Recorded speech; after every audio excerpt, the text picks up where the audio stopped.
love the original film. Hoping this one's good. Gonna be a long day. What do we do? Y'all remember me? We fight! Those on top of me.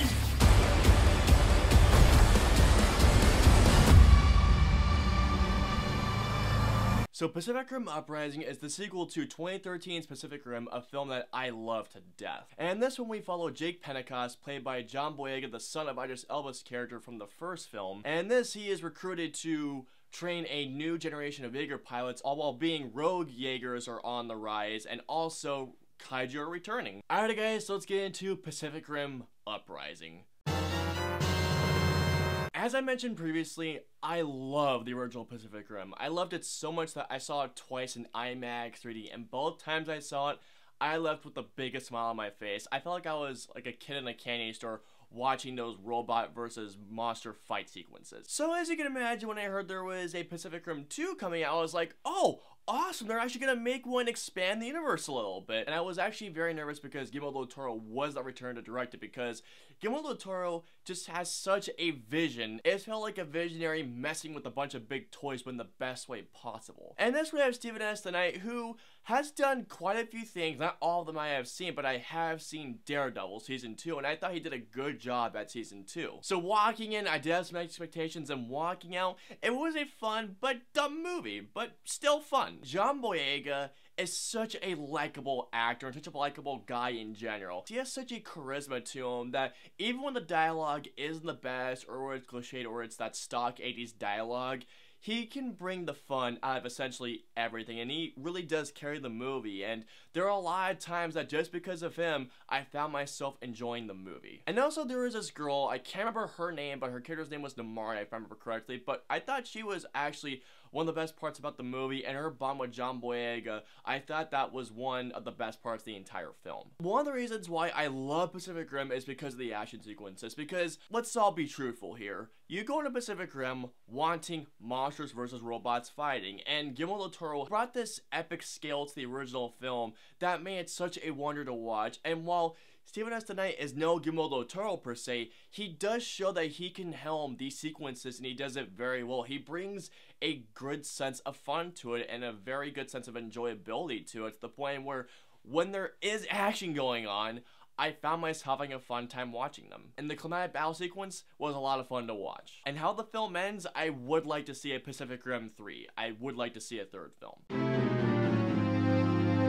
Now, Pacific Rim Uprising is a fun and enjoyable movie, but it is to a big fault, and I mean a very big fault. The main reason why I love Pacific Rim Uprising is because of the robots versus monster action, because if we're being real here, you're not really going into the original Pacific Rim or even this one for a good story. You're literally only going in there for the action, which is amazing, especially in the first film. And while I do admire their efforts for trying to bring a good story, the story felt like it was pulled straight out of an 80s cartoon, and that can work if done right, but the story felt like the most stock 80s cartoon possible. While I love John Boyega and while I liked Namari's character, pretty much everyone else was relatively forgettable. I was actually very excited to see the two scientists from the original Pacific Rim return, but what they do specifically with Charlie Day's character, it was just stupid. Like, was really? Scott Eastwood was just a cliche character. His dialogue was even more cliche. He has this thing going on with John Boyega and this girl that really go nowhere,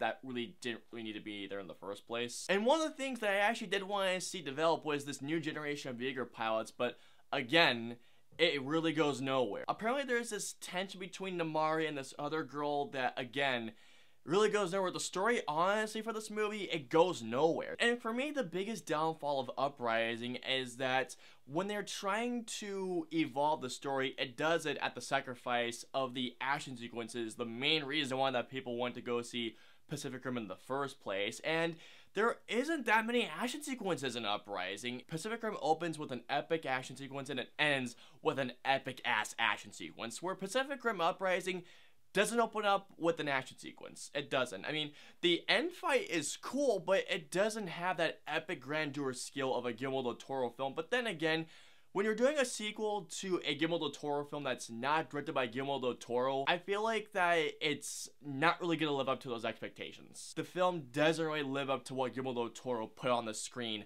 5 years ago. Damn, it was that long ago. Wow. Due to them focusing on more story, I was just waiting for them just to cut to a Jaeger fight scene. I was just like, come on, let's just go. This movie felt long, and I think this was actually shorter than the original Pacific Rim, actually.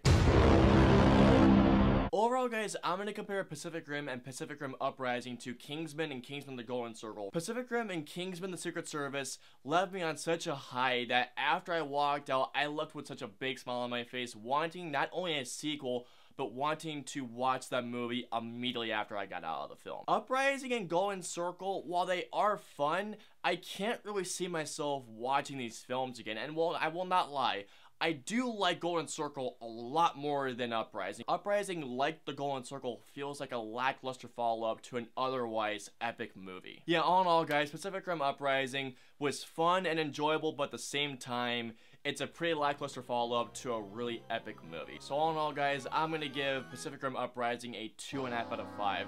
I really wanted to love this movie, guys, because I love the original film. I don't think you guys have to rush out to see this movie. I feel like it's a matinee ticket price at the very best. Alrighty, guys, so comment down and let me know below. Have you guys seen Pacific Rim Uprising? Are you guys excited for it, or are you guys not excited for it at all? Were you guys fans of the original? Let me know below. If you guys want to follow me on social media, I'm on Facebook, Twitter, Instagram, Twitch, and I'm also on Snapchat. So if you guys want to follow me on all those social media platforms, all the links and the usernames are in the description below. I hope you guys enjoyed my review of Pacific Rim Uprising. If so, please hit that like button, share, and subscribe to see more reviews just like this one. If you guys want to see my review of Demon House, please click right here. And if you guys want to see my review of Veronica, please click right here. And until the next review, as always, I will see you guys next time.